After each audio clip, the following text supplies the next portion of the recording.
ਦੋਸਤੋ ਮੈਂ ਬੋਲਣਾ ਤੇ ਉੱਥੇ ਜਾ ਕੇ ਚਾਹੁੰਦਾ ਸੀਗਾ ਜਿੱਥੇ ਕਿਸਾਨਾਂ ਨੇ ਧਰਨਾ ਦਿੱਤਾ, ਪਰ ਜਦੋਂ ਉਹਨਾਂ ਨਾਲ ਮੇਰੀ ਗੱਲ ਹੋਈ ਉਹਨਾਂ ਨੇ ਸਪਸ਼ਟ ਲਫ਼ਜ਼ਾਂ ਦੇ ਵਿੱਚ ਇੱਕ ਗੱਲ ਕਹੀ ਕਿ ਅਸੀਂ ਸਿਆਸੀ ਬੰਦਿਆਂ ਕੋਲੋਂ ਥੋੜਾ ਪਰਹੇਜ਼ ਕਰ ਰਹੇ ਹਾਂ ਕਿਉਂਕਿ ਉਹਨਾਂ ਦੇ ਡੰਗੇ ਹੋਏ ਅਸੀਂ ਇੱਥੇ ਬੈਠੇ ਹਾਂ। ਔਰ ਬਦਕਿਸਮਤੀ ਹੈ ਸਾਡੀ ਕਿ ਜਿਸ ਦੇਸ਼ ਦਾ ਨਾਰਾ ਇਹ ਰਿਹਾ ਹੋਵੇ ਜੈ ਜਵਾਨ ਜੈ ਕਿਸਾਨ, ਤੇ ਅੱਜ ਉਹ ਕਿਸਾਨ ਆਪਣੇ ਹੱਕਾਂ ਲਈ ਸੜਕਾਂ ਦੇ ਉੱਤੇ ਰੋਲ ਰਿਹਾ ਹੋਵੇ। ਕੋਈ ਟਾਈਮ ਸੀਗਾ ਜਦੋਂ ਕਿਸਾਨ ਇਹ ਤੈਅ ਕਰਦਾ ਸੀਗਾ ਕਿ ਸੱਤਾ ਕਿਸ ਨੂੰ ਦੇਣੀ ਹੈ, ਅੱਜ ਸੱਤਾਧਾਰੀ ਤੈਅ ਕਰ ਰਹੇ ਆ ਕਿ ਕਿਸਾਨ ਨੂੰ ਕੀ ਦੇਣਾ। ਔਰ ਕਿਸਾਨ ਵਿਚਾਰਾ ਜਿਵੇਂ ਇਹ ਕਹਿ ਰਿਹਾ ਹੋਵੇ ਕਿ ਜ਼ੁਬਾਨ ਤੋਂ ਖੋਲ नजर तो मिला जवाब तो दे, मैं कितनी बार लुटा हूं मुझे हिसाब तो दे। मैं गल कर लगा जिस ऑर्डीनेंस नूं लैके किसान धरने दे उत्ते बैठा जिन्हों रोकण करके वो सड़कों के उत्ते उतरिया पिया, उहदे विच तीन जिहड़े बिल जिहड़े इन्हां पास कीते वो किहड़े-किहड़े आ। Number 1 farmer produce trade and commerce, इस एक्ट दे विच किसी भी इंसान को सिर्फ उहदा एक पैन कार्ड जिहड़ा होना जरूरी आ, यह भी दसना जरूरी नहीं कि उहदे खाते च पैसे हैगे या कि नहीं हैगे, उहदे कोल नगद पैसे हैगे या कि नहीं हैगे, उहदी बैंक च कोई लिमिट हैगी कि नहीं हैगी, कोई बैंक उहदी गारंटी लैंदा कि नहीं लैंदा, कुछ भी ना होवे पर वह किसान दी फसल जिहड़ी खरीद सकदा। शर्त यह रखी गई है कि 3 दिनां दे विच विच जिहड़ी किसान नूं अदायगी करनी ज़्यादा जरूरी है, ते जे वह अदायगी नहीं करता, जे कोई झगड़ा पै जाता तो किसान वो केस लैके SDM को जा सकता, जे उत्थे भी नहीं निबड़ता तो फिर DC को जा सकता, तो जे DC को भी नहीं निबड़ता तो फिर अगे ना कोई अपील तो ना दलील। जिवें अंग्रेज़ों वेले एक एक्ट आया सीगा नो अपील नो दलील, इहनूं रॉलेट एक्ट कहा जाता सी, उसे तरीके का कानून जिहड़ा हुण केंद्र सरकार फिर लैके आ गई। हुण मैं पुछना चाहुंदा कि जे किसान दे कोई पैसे मार लूगा ते कौन जिम्मेवार है। इस साडे देश दे विच एडे एडे नौसरबाज बैठे आ जिहड़े घर बैठे लोकां दे खाते चों पैसे कढा लैंदे आ, फिर किसान उन्हां दे चुंगल चों, किसान उन्हां दीयां छातर चालां चों किस तरह बचूगा। ते दूजी गल फिर जिहड़े वड्डे वड्डे कारोबारी आ जिन्हां ने किसानां दी सारी फसल खरीद लैनी आ, जिन्हां ने सारी सौदेबाजी करनी आ, जिन्हां दा सारा कारोबार ते कब्जा है, उन्हां दे खिलाफ किहड़ा DC किहड़ा SDM उन्हां दे खिलाफ जाके फैसला करन दी हिम्मत कर सकदा वा। कोई एक फैसला दस दो मैनूं वड्डियां फर्मां दे खिलाफ होया होवे। इत्थे ते हाल तो बन जानी आ किसान दी कि था इरादा शिकायत तेरी करेंगे हाकिम से, मगर वो भी कम वक्त तेरा चाहने वाला निकला, किसी ने सुननी नहीं होदी। दूजा एक्ट 1955 असेंशियल कमोडिटी के जरूरी वस्तां दे उत्ते जिहड़ा साडे कानून सीगा कि कोई भी व्यापारी ਉਹਦੀ एक मात्रा रखी गई सी कि इस तो वध मात्रा दे विच ਉਹ स्टॉक नहीं रख सकता, किसी चीज़ का भी किसी चीज़ का जखीरा नहीं इकट्ठा कर सकता। कारण की सीगा कि ਇਹਦੀ ब्लैक जिहड़ी मार्केटिंग आ ਉਹ घट करन वास्ते ਇਹ कानून सीगा। हुण एक आदमी एक व्यापारी जिन्हां दा सारे हिंदुस्तान के व्यापारां दे उत्ते कब्जा वा, वो सारे देश का अन्न भावें खरीद लवे ते दूने मुल तक वेच सकदा, उन्होंने कोई पुछण वाला नहीं। इहदे नाल महंगाई वधनी आ, जनता भुखी हो जानी आ, क्योंकि किसान ते स्टॉक कर ही नहीं सकदा। उन्होंने ते विचारे नूं टेंशन हुंदी आ भी किदण उहदी फसल पक्के, किदण वड्डी जावे, ते उसे दिन वो अरदासां करदा रहिंदा भी ये सुखी सांदी मंडी दे विच पहुंच जावे। अद्धियों वध ते आबादी हिंदुस्तान दी पहिलां ही भुखी सौंदी आ देश दे विच, इस तो बाद ते साडे देश दा रब ही राखा। पहला तो असीं सुणदे हुंदे सीगे कि जिस परमात्मा ने पैदा किया वह आपे रोटी भी देऊगा, ते हुण इह कहावत ही बदल जानी आ। हुण ते इह होगी कि जिहदे उत्ते वड्डे घराणिਆਂ दी नज़र मेहरबान आ उन्हां नूं रोटी वो आपे देणगे, बाकी भावें भुखे मरदे रहण। नंबर 3 जिहड़ा एक्ट आ उहदे विच की आ कि farmers agreement on price assurance and farm services के कंट्रैक्ट बेस दे उत्ते किसान नाल एक करारनामा कर लिया जाऊगा, जमीन का नहीं फसल का जिहड़ा ठेका कर लिया जाऊगा कि उहदा रेट जिहड़ा पहलां ही तय कर लिया जाऊगा कि मान लो किसी दी फसल का भाव जिहड़ा वध गया पर कंपनी ने जिहड़ा उहदे नाल रेट तय कीता आ उसे रेट दे उत्ते उहदे कोलों फसल खरीदी जाऊगी। ते जे किते रब ना करे बाजार दे विच भाव घट गया तो वह कंपनी को एडे एडे अधिकार आ, वो कोई भी नुक्स कढ के जिवें किसी नाल लड़ाई झगड़ा ही घर च करना होवे ते सब्जी चों वाल कढ लईदा वा, ਇਸੇ ਤਰੀਕੇ ਦਾ ਕੋਈ ਨੁਕਸ ਕੱਢ ਕੇ ਉਹਦੀ ਫਸਲ ਨੂੰ ਜਿਹੜਾ ਡਿਨਾਈ ਕਰ ਦੂਗਾ, ਉਹ ਚੁੱਕਣ ਤੋਂ ਇਨਕਾਰ ਕਰ ਦੂਗਾ ਤੇ ਕਿਸਾਨ ਵਿਚਾਰਾ ਥਾਂ ਥਾਂ ਤੇ ਧੱਕੇ ਖਾਂਦਾ ਫਿਰੂਗਾ ਆਪਣੀ ਫਸਲ ਵੇਚਣ ਲਈ। ਤੇ ਜੇ ਇਸ ਦੌਰਾਨ ਕੋਈ ਕੁਦਰਤੀ ਮਾਰ ਪੈ ਗਈ ਤੇ ਉਹਨੂੰ ਕੋਈ ਪੈਸਾ ਵੀ ਨਹੀਂ ਉਹ ਦਊਗਾ। ਸਿਰਫ ਇਹ 3 ਕਾਨੂੰਨ ਹੀ ਨਾ ਸਮਝੇ ਜਾਣ, ਕਿਸਾਨੀ ਨੂੰ ਖਤਮ ਕਰਨ ਲਈ ਹੋਰ ਕਿਹੜੇ ਫਰਮਾਨ ਜਿਹੜੇ ਜਾਰੀ ਕੀਤੇ ਜਾ ਰਹੇ ਆ ਜਿਹਦੇ ਵੱਲ ਲੋਕਾਂ ਦਾ ਜੇ ਧਿਆਨ ਨਹੀਂ ਜਾ ਰਿਹਾ। ਇੱਕ ਕਾਨੂੰਨ ਹੋਰ ਹੈ, ਇੰਡੀਅਨ ਇਲੈਕਟ੍ਰਿਸਿਟੀ ਐਕਟ 2003 ਦਾ ਇਲੈਕਟ੍ਰਿਸਿਟੀ ਅਮੈਂਡਮੈਂਟ ਐਕਟ 2020। ਇਹ 3 ਚ ਇੱਕ ਕਾਨੂੰਨ ਸੀਗਾ, ਉਹਨੂੰ ਹੁਣ ਸੋਧ ਕਰਕੇ 2020 ਦੇ ਵਿੱਚ ਇੱਕ ਕਾਨੂੰਨ ਨਵਾਂ ਲੈ ਕੇ ਆਂਦਾ ਗਿਆ ਬਿਜਲੀ ਦੇ ਉੱਤੇ ਕਿ 1947 ਚ ਜਦੋਂ ਦੇਸ਼ ਆਜ਼ਾਦ ਹੋਇਆ ਉਸ ਤੋਂ ਬਾਅਦ ਇੱਕ ਇੰਡੀਅਨ ਇਲੈਕਟ੍ਰਿਸਿਟੀ ਐਕਟ ਬਣਿਆ ਸੀ 1948 ਦੇ ਵਿੱਚ ਕਿ ਬਿਜਲੀ ਦੀ ਜਿਹੜੀ ਪੈਦਾਵਾਰ ਆ ਉਹਦੇ ਸਾਰੇ ਅਧਿਕਾਰ ਜਿਹੜੇ ਉਹ ਸਰਕਾਰ ਕੋਲ ਰਹਿਣਗੇ, ਕਿਉਂਕਿ ਇਹ ਡਿਵੈਲਪਮੈਂਟ ਦਾ ਸਾਧਨ ਆ ਨਾ ਕਿ ਕਮਾਈ ਦਾ। ਇਸ ਤੋਂ ਕਮਾਈ ਨਹੀਂ ਕਰਨ ਦਿੱਤੀ ਜਾਊਗੀ। ਤੇ 1965 ਦੇ ਵਿੱਚ ਜਦੋਂ ਦੇਸ਼ ਦੇ ਵਿੱਚ ਅਕਾਲ ਪਿਆ ਸੀਗਾ, ਰੋਟੀ ਦੇ ਲਾਲੇ ਪਏ ਸੀਗੇ, ਤੇ ਉਸ ਟਾਈਮ ਸਾਡੇ ਪ੍ਰਧਾਨ ਮੰਤਰੀ ਜਿਹੜੇ ਸੀਗੇ ਸ਼੍ਰੀ ਲਾਲ ਬਹਾਦਰ ਸ਼ਾਸਤਰੀ, ਉਹਨਾਂ ਦੀਆਂ ਹਦਾਇਤਾਂ ਦੇ ਉੱਤੇ ਇੱਕ ਹਰੀ ਕ੍ਰਾਂਤੀ ਗ੍ਰੀਨ ਰੈਵੋਲੂਸ਼ਨ ਲੈ ਕੇ ਆਂਦਾ ਗਿਆ ਸੀਗਾ, ਜਿਹਨੂੰ ਨਾਂ ਦਿੱਤਾ ਗਿਆ ਸੀਗਾ ਜੈ ਜਵਾਨ ਜੈ ਕਿਸਾਨ। ਤੇ ਖਾਸ ਕਰਕੇ ਇਹ ਜਿਹੜਾ ਇਹ ਹਰੀ ਕ੍ਰਾਂਤੀ ਸੀ ਇਹ ਪੰਜਾਬ ਲਈ ਸੀ ਕਿ ਉਹਨਾਂ ਕਿਹਾ ਸੀਗਾ ਕਿ ਬਿਜਲੀ ਬੋਰਡ ਭਾਵੇਂ ਘਾਟੇ 'ਚ ਚਲਾ ਜਾਵੇ, ਭਾਵੇਂ ਕਰਜ਼ਾ ਚੁੱਕੇ, ਪਰ ਕਿਸਾਨਾਂ ਨੂੰ ਜਿਹੜੀ ਪੂਰੀ ਸਹੂਲਤ ਦਿੱਤੀ ਜਾਊਗੀ, ਕਿਉਂਕਿ ਮੁੱਖ ਟੀਚਾ ਸੀਗਾ ਦੇਸ਼ ਦੇ ਵਿੱਚ ਅਨਾਜ ਪੈਦਾ ਕਰਨਾ। ਔਰ ਉਦੋਂ ਦੱਸਦੇ ਆ ਕਿ ਦੁਨੀਆ ਦੀ ਜਿਹੜੀ ਸਭ ਤੋਂ ਵੱਧ ਪੈਦਾਵਾਰ ਉਹ ਪੰਜਾਬ ਨੇ ਕੀਤੀ ਸੀ ਔਰ ਸਾਰੇ ਭਾਰਤ ਨੂੰ ਪੰਜਾਬ ਕੱਲੇ ਨੇ ਰੋਟੀ ਖਵਾਈ ਸੀਗੀ। ਤੇ ਜਦੋਂ ਆਪਣਾ ਫਾਇਦਾ ਨਿਕਲ ਗਿਆ ਤੇ ਹੁਣ ਗੱਲ ਉਹ ਕਰਤੀ कि मतलब निकल गया तो पहचानते नहीं, ऐसे छोड़ रहे हैं जैसे जानते नहीं। उस तो बाद 1948 तो बाद 1965 ਦਾ ਜਿਹੜਾ ਜੈ ਜਵਾਨ ਜੈ ਕਿਸਾਨ ਦੇ ਨਾਰੇ ਤੋਂ ਬਾਅਦ 2003 ਦੇ ਵਿੱਚ ROR 16 ਨੂੰ ਕਿਹਾ ਜਾਂਦਾ ਰੇਟ ਆਫ ਰਿਟਰਨ ਇੱਕ ਐਕਟ ਲੈ ਕੇ ਆਇਆ ਗਿਆ, ਜਿਹਦੇ ਵਿੱਚ ਇਹ ਕੀਤਾ ਗਿਆ ਕਿ ਸਿਰਫ ਬਿਜਲੀ ਬੋਰਡ ਨੂੰ ਘਾਟੇ 'ਚ ਨਹੀਂ ਰਹਿਣ ਦਿੱਤਾ ਜਾਊਗਾ, 16% ਇਸ ਤੋਂ ਮੁਨਾਫਾ ਜਿਹੜਾ ਕਮਾਇਆ ਜਾਊਗਾ। 2003 ਦੇ ਵਿੱਚ ਇਹਦੇ ਵਿੱਚ ਕਾਨੂੰਨ 'ਚ ਸੋਧ ਕਰਕੇ ਇਹ ਕੀਤਾ ਗਿਆ ਕਿ ਜਿਹੜੀ ਪੈਦਾਵਾਰ ਆ ਉਹ ਪ੍ਰਾਈਵੇਟ ਹੱਥਾਂ 'ਚ ਵੀ ਦੇ ਦਿੱਤੀ ਜਾਊਗੀ, ਪਰ ਜਿਹੜੀ ਡਿਸਟ੍ਰੀਬਿਊਸ਼ਨ ਆ, ਜਿਹੜੀ ਵੰਡ ਆ, ਜਿਹੜੀ ਸਪਲਾਈ ਆ ਉਹ ਸਰਕਾਰ ਕਰੂਗੀ। ਤੇ ਹੁਣ 2020 ਦੇ ਵਿੱਚ ਇੰਡੀਅਨ ਇਲੈਕਟ੍ਰਿਸਿਟੀ ਐਕਟ 2020 ਇਹਦੇ ਵਿੱਚ ਸੋਧ ਕਰਕੇ ਜਿਹੜੀ ਬਿਜਲੀ ਦੀ ਵੰਡ ਆ, ਜਿਹੜੀ ਸਪਲਾਈ ਆ ਉਹ ਵੀ ਪ੍ਰਾਈਵੇਟ ਹੱਥਾਂ ਦੇ ਵਿੱਚ ਦੇ ਦਿੱਤੀ ਜਾਊਗੀ ਔਰ ਇੱਕ ਸਲੈਬ ਹੋਊਗੀ ਸਾਰੇ ਰੇਟ ਦੀ, ਚਾਹੇ ਕੋਈ 100 ਯੂਨਿਟ ਵਰਤ ਲੇ, ਚਾਹੇ ਕੋਈ 500 ਯੂਨਿਟ ਵਰਤ ਲੇ, ਚਾਹੇ ਕੋਈ 5000 ਯੂਨਿਟ ਵਰਤ ਲਵੇ, ਉਹਦੇ ਤੇ ਇੱਕੋ ਹੀ ਰੇਟ ਜਿਹੜਾ ਤੈਅ ਕੀਤਾ ਜਾਊਗਾ।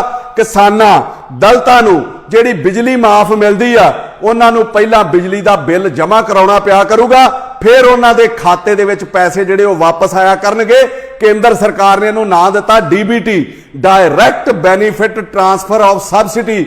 ਕਾਰਨ ਕੀ ਹੈ? ਕੇਂਦਰ ਕਹਿੰਦਾ ਕਿ ਰਾਜ ਸਰਕਾਰਾਂ ਦੀ ਕਰਪਸ਼ਨ ਕਰਕੇ ਜੋ ਪੈਸਾ ਜਿਸ ਕੰਮ ਲਈ ਆਉਂਦਾ ਹੈ ਲਾਉਂਦੀਆਂ ਹੀ ਨਹੀਂ, ਚਾਹੇ ਉਹ ਸਕਾਲਰਸ਼ਿਪ ਦਾ ਹੋਵੇ, ਚਾਹੇ ਉਹ ਮਕਾਨਾਂ ਦੇ ਪੈਸੇ ਹੋਣ, ਚਾਹੇ ਸਿੱਖਿਆ ਦੇ ਪੈਸੇ, ਚਾਹੇ ਹੈਲਥ ਦੇ ਪੈਸੇ, ਚਾਹੇ ਮਨਰੇਗਾ, ਚਾਹੇ ਗੈਸ ਸਿਲੰਡਰ ਆ, ਚਾਹੇ ਸਕਿੱਲ ਇੰਡੀਆ ਦੇ ਨਾਂ ਦੇ ਉੱਤੇ ਪੈਸੇ ਆਉਂਦੇ ਆ, ਉਹ ਲੋਕਾਂ ਤੱਕ ਪੂਰੇ ਪਹੁੰਚਦੇ ਨਹੀਂ। ਔਰ ਐਡੀ ਬੇਸ਼ਰਮੀ ਦੀ ਗੱਲ ਆ ਕਿ ਨੀਤੀ ਆਯੋਗ ਦਾ ਇੱਕ ਮੈਂਬਰ ਪੰਜਾਬ 'ਚ ਆਇਆ ਹੋਵੇ ਔਰ ਉਹ ਕਹਿ ਕੇ ਗਿਆ ਹੋਵੇ ਕਿ ਦੇਸ਼ ਦੇ 5-4 ਸੂਬਿਆਂ ਦੇ ਵਿੱਚ ਸਭ ਤੋਂ ਵੱਧ ਜਿਹੜੇ ਭ੍ਰਿਸ਼ਟ ਸੂਬੇ ਆ ਉਹਨਾਂ ਦੇ ਵਿੱਚ ਪੰਜਾਬ ਵੀ ਆਉਂਦਾ। ਇੱਥੋਂ ਦੇ ਲੀਡਰ ਜਿਹੜੇ ਉਹ ਬਹੁਤ ਪੈਸੇ ਖਾਂਦੇ ਆ ਔਰ ਸਿੱਧਾ ਜਿਹੜਾ ਲਾਭ ਆ ਉਹ ਲਾਭ ਪਾਤਰੀ ਤੱਕ ਜਾਂਦਾ ਹੀ ਨਹੀਂਗਾ। ਹਾਲਤ ਕੀ ਆ? ਸੂਬਾ ਸਰਕਾਰਾਂ ਨੂੰ ਜਿਹੜੇ ਵੀ ਚਲਾਉਂਦੇ ਆ, ਚਾਹੇ ਉਹ ਅਕਾਲੀ ਆ, ਚਾਹੇ ਉਹ ਕਾਂਗਰਸੀ ਆ, ਉਹਨਾਂ ਨੂੰ ਇਹਨਾਂ ਚੀਜ਼ਾਂ ਦੇ ਨਾਲ ਫਰਕ ਹੀ ਕੋਈ ਨਹੀਂ। ਉਹਨਾਂ ਨੂੰ ਸਿਰਫ ਆਪਣੇ ਘਰ ਭਰਨ ਦੇ ਨਾਲ ਮਤਲਬ ਹੈ। ਜੇ ਉਹਨਾਂ ਲਈ ਮੈਂ 4 ਲੈਣਾ ਕਹਿ ਲਵਾਂ ਤੇ ਮੈਨੂੰ ਕੋਈ ਗਰੇਜ ਨਹੀਂ ਹੋਊਗਾ ਕਿ ਡੰਗਰ ਰੱਸਾ ਚੱਬਣੋਂ ਨਾ ਡੱਕਿਆਂ ਹਟਦੇ, ਕੁੱਤੇ ਬਹਿ ਗਏ ਰਾਜ ਤੇ ਫਿਰ ਚੱਕੀ ਚੱਟਦੇ, ਪੱਥਰ ਉੱਤੇ ਬੂੰਦ ਨਾ ਕੋਈ ਅਸਰ ਦਿਖਾਵੇ, ਕਦੇ ਬੰਦੇ ਦੀ ਮਾਨਕਾ ਆਦਤ ਨਾ ਜਾਵੇ। ਇੰਨੇ ਹਾਲਾਤ ਵਿਗੜ ਗਏ, ਪਰ ਇਹਨਾਂ ਦੀਆਂ ਹਾਲਾਤਾਂ ਦੇ ਵਿੱਚ, ਇਹਨਾਂ ਦੇ ਹਾਲਤਾਂ ਦੇ ਵਿੱਚ ਕੋਈ ਸੁਧਾਰ ਨਹੀਂ ਆਇਆ ਇਹਨਾਂ ਲੀਡਰਾਂ ਦੀਆਂ 'ਚ। ਕੇਂਦਰ ਨੇ ਆਪਣੀ ਸੋਚ ਨਾਲ ਜੋ ਕੀਤਾ, ਮੈਂ ਨਹੀਂ ਕਹਿੰਦਾ ਉਹ ਗਲਤ ਹੈ, ਉਹ ਠੀਕ ਹੈ, ਪਰ ਦੂਜਾ ਪਹਿਲੂ ਉਹਨੇ ਦੇਖਿਆ ਹੀ ਨਹੀਂ ਕਿ ਪੰਜਾਬ 'ਚ ਕਿਸਾਨ ਬਹੁਤ ਛੋਟੇ ਆ, ਘੱਟ ਜ਼ਮੀਨਾਂ ਵਾਲੇ ਆ। ਇੱਕ ਮੋਟਰ ਦਾ ਬਿੱਲ ਜਿਹੜਾ ਉਹਨਾਂ ਦਾ 45 ਤੋਂ 50,000 ਰੁਪਇਆ ਜਿਹੜਾ ਸਾਲ ਦਾ ਆਉਂਦਾ, ਉਹ ਪਹਿਲਾਂ ਕਿੱਥੋਂ ਜਮ੍ਹਾਂ ਕਰਾਉਣਗੇ? ਉਹਨਾਂ ਕੋਲ ਤੇ ਰੋਟੀ ਆਪਣੀ ਜੋਗੇ ਵੀ ਪੈਸੇ ਨਹੀਂ ਹੁੰਦੇ, ਬੱਚਿਆਂ ਦੀ ਪੜ੍ਹਾਈ ਜੋਗੇ ਵੀ ਪੈਸੇ ਨਹੀਂ ਹੁੰਦੇ। ਕਿਸਾਨ ਤੇ ਭੁੱਖਾ ਮਰ ਰਿਹਾ, ਉਹ ਬਿਜਲੀ ਦੇ ਬਿੱਲ ਨਹੀਂ ਜਮ੍ਹਾਂ ਕਰਾਊਗਾ ਪਹਿਲਾਂ ਇਹਨਾਂ ਨੂੰ ਕਿ ਉਹ ਬਿਜਲੀ ਕੱਟ ਦੇਣਗੇ ਜੇ ਬਿੱਲ ਨਾ ਜਮ੍ਹਾਂ ਕਰਾਇਆ। ਤੇ ਸਾਧਨ ਕੀ ਬਚੂਗਾ ਉਹਦੇ ਕੋਲ, ਇਹ ਕੇਂਦਰ ਨੇ ਨਹੀਂ ਸੋਚਿਆ। ਤੇ ਵੱਡੀ ਮਾਰ ਕੀ ਹੈ ਕਿ ਕੋਈ ਵੀ ਖਪਤਕਾਰ ਜਿਹੜਾ ਵਾ ਉਹ ਕੋਰਟ ਦੇ ਵਿੱਚ ਨਹੀਂ ਜਾ ਸਕਦਾ। ਉਹਨੂੰ ਉਹ ਨਾ ਉਹ ਐਸਡੀਐਮ ਕੋਲ ਜਾ ਸਕਦਾ, ਨਾ ਉਹ ਡੀਸੀ ਕੋਲ ਜਾ ਸਕਦਾ, ਨਾ ਉਹ ਹਾਈ ਕੋਰਟ ਜਾ ਸਕਦਾ, ਨਾ ਉਹ ਸੁਪਰੀਮ ਕੋਰਟ ਦੇ ਵਿੱਚ ਜਾ ਸਕਦਾ। ਜੇ ਉਹ ਜਾ ਸਕਦਾ ਉਹਦੀ ਕੋਈ ਸੁਣਵਾਈ ਸ਼ੁਰੂ ਕਰੂਗਾ ਤੇ ਉਹ ਜਿਹੜਾ ਬਿਜਲੀ ਦਾ ਰੈਗੂਲੇਟਰੀ ਕਮਿਸ਼ਨ ਹੈ ਸਿਰਫ ਉਹਦੀ ਸੁਣਵਾਈ ਕਰ ਸਕਦਾ। ਤੇ ਰੈਗੂਲੇਟਰੀ ਕਮਿਸ਼ਨ ਦੇ ਚੇਅਰਮੈਨ ਮੈਂਬਰ ਇਹ ਪਹਿਲਾਂ ਜਿਹੜੀਆਂ ਰਾਜ ਦੀਆਂ ਸਰਕਾਰਾਂ ਲਾਉਂਦੀਆਂ ਸੀ, ਤੇ ਹੁਣ ਜਿਹੜਾ ਨਵੇਂ ਐਕਟ ਦੇ ਮੁਤਾਬਕ ਆ ਇਹਨਾਂ ਦੀ ਨਿਯੁਕਤੀ ਵੀ ਜਿਹੜੀ ਕੇਂਦਰ ਕਰੂਗਾ। ਤੇ ਇਹ ਜਿਹੜੇ ਚੇਅਰਮੈਨ ਲੱਗਣੇ ਆ, ਇਹ ਮੈਂਬਰ ਲੱਗਣੇ ਆ। ਤੁਸੀਂ ਕੀ ਸੋਚਦੇ ਹੋ ਵੱਡੇ ਘਰਾਣਿਆਂ ਦੀ ਮਰਜ਼ੀ ਦੇ ਨਹੀਂ ਲੱਗਣੇ? ਇਹ ਤੇ ਉਹਨਾਂ ਦੇ ਸੀਈਓ ਬਣ ਕੇ ਬਹਿ ਜਾਣਗੇ, ਉਹਨਾਂ ਦੇ ਹੱਕ 'ਚ ਕੰਮ ਕਰਨਗੇ। ਕੌਣ ਸੁਣਵਾਈ ਕਰੂਗਾ ਗਰੀਬ ਦੀ? ਖਪਤਕਾਰ ਤੇ ਹਰ ਕੇਸ ਹਾਰੂਗਾ, ਉਹਦੀ ਕਿਤੇ ਸੁਣਵਾਈ ਨਹੀਂ ਹੋਣੀ। ਕਿ ਜਿਵੇਂ ਕਿਸੇ ਸ਼ਾਇਰ ਨੇ ਬੜਾ ਵਧੀਆ ਕਿਹਾ ਕਿ ਤੁਮਾਰਾ ਸ਼ਹਿਰ तुम ही मुद्दई तुम ही मुंसिफ मुझे यकीन है कि कसूर मेरा ही निकलेगा। सरकारां वड्डे व्यापारियां नूं फायदे दे चक्कर दे विच इह क्यों भुल गईयां कि किसान दुनिया दा सब तो जिहड़ा रिस्की इन्वेस्टर है, जिहड़ा खुले आसमान दे विच अपनी रास पूंजी रखदा है। कोई छोटे तो छोटा कारोबारी भी होवे, चाहे वह मोची होवे, चाहे वह कोई मतलब छोले भटूरे वेचण वाला होवे, कोई भी होवे, वो अपनी छोटी तो छोटी दुकान नूं भी ताला ला के जांदा। पर किसान जिहड़ा 6 महीने सौ के नहीं वेखदा, हर छोटे तो छोटे काम का बीमा हैगा, पर किसान की फसल का कोई बीमा नहीं। सरकारां दोवें वादे जिन्ना जिन्ने ने कीते, चाहे वह स्टेट गवर्नमेंट है चाहे वह सेंट्रल गवर्नमेंट है, मैनीफेस्टो दे विच ते ओह कहिंदे सी किसानां नूं सहूलतां देवांगे, इन्हां दे कर्जे माफ करांगे, स्वामीनाथन दी जिहड़ी रिपोर्ट आ उहनूं लागू करांगे। पर हालात की बन गए? पूरे किसी ने भी नहीं कीते। मतलब कोई भी बंदा अपने वादे नहीं निभाउंदा। जे मैं इन्हां नूं इह कहां कि गीत लिखे भी तो ऐसे कि सुनाए ना गए, जख्म यूं लफ्ज में उतरे कि दिखाए ना गए, और आज तक रखे हैं और आज तक रखे हैं पछतावे की अलमारी में चोन मैनिफेस्टो के वादे जो दोनों से निभाए ना गए। स्वामीनाथन होना दी रिपोर्ट दे विच की सीगा, मैं तुहाडे ध्यान च लियावां। उन्हां ने कहा सीगा कि जदों एक सरकारी मुलाजम नूं तनख्वाह दे नाल कई भत्ते मिलते ਉਹਦੇ परिवार वास्ते, मैडिकल भत्ता ਉਹਦੇ परिवार ਨੂੰ भी मिलता, नाल हाउस रेंट मिलता, इत्थों तक कि वर्दी धोण तक, जे कोई वर्दी पाउंदा धोण तक का भी भत्ता दिता जाता। जे किते जज लगे आ उन्हां नूं पर्दे धोण तक का भत्ता दिता जाता। फिर किसान का पूरा परिवार खेती नूं समर्पित हुंदा, जिन्ना इहनूं भी भत्ते देने बहुत ज़्यादा जरूरी है। कल्ले ओहदी मेहनत दे नाल ओहदे परिवार दा गुजारा नहीं चल सकदा। वो रिपोर्ट ना लागू करन करके किसान दे अज हालात हो गए। उन्हें कहा सीगा अपनी रिपोर्ट दे विच कि जिन्ना खर्चा फसल दे उत्ते आउंदा है उहदा 50% जिहड़ा भत्ता किसान नूं दिता जावे। मान लो जे 10,000 रुपया खर्चा आया ते 5,000 उहनूं नाल दिता जावे, 15,000 करके ਇਹਦੇ ਨਾਲ सूचक अंक ਦੇ ਨਾਲ ਚੱਲਿਆ ਜਾਵੇ ਜਾਂ महंगाई ਦੇ ਹਿਸਾਬ ਦੇ ਨਾਲ ਚੱਲਿਆ ਜਾਵੇ।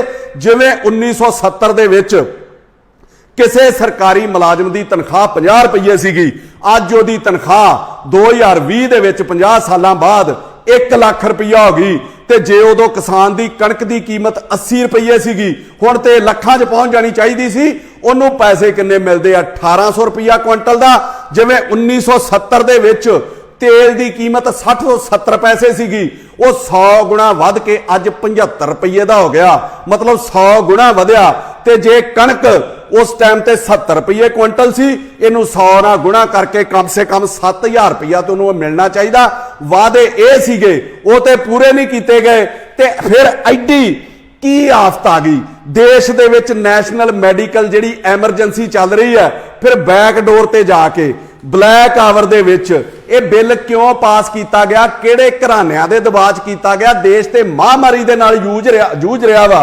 फिर ये कानून एडी छेती इन्हां दिनां दे विच लियाउण दी की लोड़ सी? किते ना किते वड्डे घराणे जिन्हां ने पैसा कमाउणा, जिन्हां ने सरकारां बनाउण दे उत्ते पैसा लाउणा, उन्हां दा किन्ना क दबाव सीगा। ते सरकार तर्क की दिंदी आ किसानां दी फसल ना चुकण दा कि ये पैसटीसाइड कीटनाशक जिहड़ियां दवाइयां इन्हां दी वरतों बहुत ज़्यादा हुंदी आ, विदेशों दे विच फसल विकदी नहीं, ते जदों उत्थे जाके रिजेक्ट कर दिंदे आ ते उहनूं वापस असीं लिया नहीं सकदे, उहदा खर्चा बहुत ज़्यादा आउंदा ते ये सुट्टना पैंदा। हुण सवाल की है कि कीटनाशक जिहड़ी दवाइयां दी वरतों आ वध पैदावार करने लई किसान नूं मजबूर किने कीता, जदों किसान नूं कई दहाकिਆਂ तो ਉਹਦੀ फसल का मुल ही नहीं मिल रहा, वो करजाई हो रहा, वो भुखा मर रहा, फिर वो करे कि अपनी पैदावार ਵਧਾਉਣ ਲਈ ਉਹਨੇ फिर ये तरीका ਜਿਹੜਾ ਵੇਖੋ ਵੇਖੀ अपना लिया और अज ये सब नूं भुगतना पैण दिया वा। हुण मैं सरकार नूं पुछना चाहुंदा, चाहे वो केंद्र दी है चाहे पंजाब दी है, वो दसे कि MSP मिनिमम सपोर्ट प्राइस जिहड़ी है ਉਹਦੇ ਚ 23 फसलां आउंदियां ते सरकार ने अज तक झोने ते कणक तो बिना चुक्या की आ किसान दी हालत लई अज जिम्मेवार कौन है? ਇਹਦੇ ਨਾਲ मैं किसानी तो लहदा ਜਿਹੜੇ लोग आ ਉਹਨਾਂ ਨੂੰ भी ये कहना चाहना कि मत सोचो इस ऑर्डीनेंस दे नाल इस कानून दे नाल सिर्फ किसान नूं फर्क पैना, सारी अर्थ व्यवस्था नूं सारी इकोनॉमी नूं इहदे नाल फर्क पैना, क्योंकि सारी इकोनॉमी जिहड़ी है वो किसान दे सिर ते चलदी है, फसल दे सिर ते चलदी है। फसल वेच के खरीददारी हुंदी है, चाहे वो कपड़ा है, चाहे वो खाण पीण दा समान है, चाहे वो लोड़ां ने, चाहे वो कारां ने, हर लड़ींदियां चीज़ां ते लग्जरी दी जिहड़ी खरीददारी है वो किसान दे मतलब काम करन तो शुरू हुंदी है। ते जे वड्डे घराणिਆਂ दा किसानी दे उत्ते कब्जा हो गया ते आटोमैटिकली ये समझ लो कि तुहाडे कारोबार ते भी उन्ना ही फर्क पैना, क्योंकि उन्हां कारोबारियां दे वड्डे वड्डे मॉल्स ने जिहदे विच हर चीज़ उपलब्ध है, वो किसान नूं मजबूर करनगे, चाहे वो लालच वस होवे, चाहे वो बिजली दी छोट दे के होवे, उत्ते को पैसे घटा के होवे, चाहे फसल दे मुੱਲ दे उत्ते को सहूलत दे के होवे, इहदे नाल किसान नूं मजबूर ते लालच देणगे कि तुहाडी जिहड़ी खरीददारी है वो साडे दारियां तो कीती जावे लड़ींदियां, ते तुसीं भी रोवोगे जे अज तुसीं एक दूजे दा साथ ना दिता ते खीरे टाइम तुहाडे ते भी आउणा। तुहाडे ते किसी शायर ने बड़ियां वधिया लाइनां लिखियां जिहड़े एक दूजे दा तमाशा वेखदे आ कि जलते घर को देखने वाले फूस का छप्पर आपका है, जलते घर को देखने वाले फूस का छप्पर आपका है, आग के पीछे तेज हवा है, आगे मुकद्दर आपका है, उसके कत्ल पे मैं भी चुप था, मेरा नंबर अब आया है, मेरे कत्ल पे आप भी चुप हैं, अगला नंबर आपका है। सब तो वड्डा जिहड़ा नुकसान होण जा रहा वो लोकतंत्र दा जिहड़ा वो घाण होण जा रहा कि देश दे विच 14.6 14.5 करोड़ तो उपर जिहड़े परिवार आ किसान आ, ते पंजाब ते एक परिवार च 5-5 जी मान सकते हैं। यूपी बिहार दे विच 10-10 तो भी उपर जिहड़े जी ने, देश दी 70-75% जिहड़ी आबादी आ किसानी ते निर्भर आ, मतलब 100 करोड़ दे करीब लोग जिहड़े किसानी ते निर्भर ने, वो वड्डे घराणिਆਂ दे प्रभाव हेठ आ जाणगे। जिवें कोई फैक्टरी वाला, जिवें कोई दुकान वाला अपने मुलाजम नूं अपने वर्कर नूं कह के उन्होंने सौं पवा के वोटां पाउंदा ना कि फलानी थां दे उत्ते वोट पाउणी, तेरा मैं आ लाइनस दूंगा, तेनों आ मैं विच अलाउंस दे दूंगा, आ कुछ तेरे लिए कर दूंगा, वोटां फलाने बंदे नूं पाउणीआं। इसे तरीके का कब्जा जिहड़ा देश दे उत्ते होण जा रहा, होना इत्थे भी इहो ही आ, लोकतंत्र दा घाण हो जाना, इन्हां दे चुंगल चों बाहर आ ही नहीं सकना किसान ने। और ये लोग अपनी मर्जी नाल वोटां पवा के वड्डे वड्डे घराणे अपनी मर्जी दे नाल देश दा प्रधानमंत्री बनाउणगे, अपनी मर्जी दे नाल देश दा मुख मंत्री बनाउणगे। जिवें ईस्ट इंडिया कंपनी आई सी ते हौली हौली उन्हें पूरे देश दे उत्ते कब्जा कर लिया सी अंग्रेजां ने, उसे तरीके ही हुण होण जा रहा। अखीर दे विच मैं कहूँगा कि देश विक रहा, रेलवे विक गया, एयरपोर्ट विक गए, बिजली विक गई, सड़कां विक गईयां भी टोल थां थां ते लगे ने, टैलीफोन विक गए, इंश्योरेंस विक गई, नौकरियां तक प्राइवेट जिहड़ियां हत्थां दे विच आ गईयां ते होर जिहड़ा बड़ा कुछ वेचण दी तैयारी सीगी। इहदे नाल नाल अज जिहड़ा किसान नूं भी वेच दित्ता गया। कसूर किसे नेता दा नहीं, किसे अफसर दा नहीं, वड्डे घराणिਆਂ दा नहीं, कसूर लोकां दा कि 1947 च आज़ादी लैण तो बाद असी इहो जी नींद सुते, सानू होश ही नहीं आई ते चोर साडा सारा कुछ ही लैके चले गए ते असी अजे तक भी नहीं उठे। लोग अपनी मौत आप मर रहे हैं। मैं समाप्ति च कहन लगा कि अंधेरा ढकले सूरज को तो उजालों की खता क्या है, अंधेरा ढकले सूरज को तो उजाले की खता क्या है, लगी हो सेंध दीवारों में तो ताले की खता क्या है, किसी के रूप की मदरा नशे से भी नशीली हो, कोई पीकर मर जाए तो प्याले की खता क्या है।